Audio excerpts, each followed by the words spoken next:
اصحاب کہف کون تھے؟ ان کی تعداد کتنی تھی؟ اور وہ کتنا عرصہ تک سوتے رہے؟ کیا اصحاب کہف کا کتا جنت میں جائے گا؟ اور اصحاب کہف کی غار کہاں پر موجود ہے؟ یہی آج کی ہماری اس ویڈیو کا موضوع ہوگا۔ ویڈیو میں آگے بڑھنے سے پہلے آپ سے درخواست ہے کہ ہمارے چینل ڈسکور دا نالج کو سبسکرائب کر دیں تاکہ جب بھی ہم کوئی نئی ویڈیو اپلوڈ کریں تو اس کا نوٹیفیکیشن آپ تک پہنچ سکے۔ ناظرین، حضرت عیسیٰ علیہ السلام کا دور تھا جب اللہ نے ان کو موجودہ فلسطین کے علاقے میں نبی بنا کر بھیجا۔ یہ علاقہ رومن امپائر کے پاس تھا اور وہاں کے لوگ بت پرست تھے۔ جب حضرت عیسیٰ علیہ السلام نے ان کو تبلیغ شروع کرنا کی تو وہ لوگ ان کے مخالف ہو گئے اور انہوں نے ان کو گرفتار کر کے سولی پہ لٹکانا چاہا، لیکن اللہ نے ان کو زندہ آسمان پر اٹھا لیا۔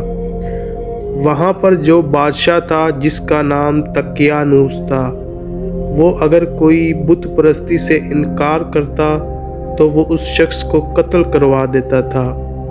ناظرین، اصحاب کہف بادشاہ کے معزز درباری تھے، مگر یہ لوگ صاحب ایمان اور بت پرستی سے بیزار تھے۔ بادشاہ کے ظلم سے پریشان ہو کر وہ قریب کے پہاڑوں میں ایک غار میں جا کر قیام پذیر ہوئے اور سو گئے۔ وہ 300 سال تک اسی حال میں سوتے رہے اور 300 سال کے بعد جب ان کی آنکھ کھلی تو وہ ایک دوسرے سے پوچھنے لگے کہ ہم کتنی دیر تک سوئے ہیں۔ وہ یہ سوچ رہے تھے کہ ہم ایک دن یا اس کا کچھ حصہ ہی سوئے رہے ہیں، حالانکہ ان کو معلوم نہ تھا کہ وہ تو 300 سال تک سوتے رہے ہیں۔ جب ان کو بھوک محسوس ہوئی تو ان میں سے ایک شخص باہر کھانا لینے گیا۔ جب وہ شہر پہنچا تو وہاں کا ماحول دیکھ کر حیران رہ گیا کہ تمام لوگ حضرت عیسیٰ علیہ السلام کا کلمہ پڑھتے تھے۔ وہ شخص ایک دکان پر گیا اور روٹیاں لی۔ جب اس نے دکاندار کو سکہ دیا تو وہ دکاندار دیکھ کر حیران ہوا کہ یہ پرانے زمانے کے سکے ہیں۔ اس نے سوچا کہ اس شخص کے پاس کوئی خزانہ ہے۔ اس بات کی خبر جب بادشاہ تک پہنچی تو انہوں نے تحقیق کی تو پتہ چلا کہ یہ وہی لوگ ہیں جو 300 سال پہلے بادشاہ کے ڈر سے غار میں چلے گئے تھے۔ ناظرین، اصحاب کہف کی تعداد میں اختلاف پایا جاتا ہے۔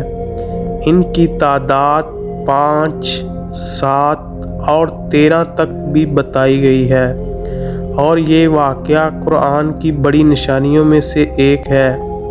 اس کے علاوہ قرآن مجید میں یہ بھی آیا ہے کہ اصحاب کہف کے ساتھ ایک کتا بھی تھا جو غار کے دہانے پر بیٹھا رہا۔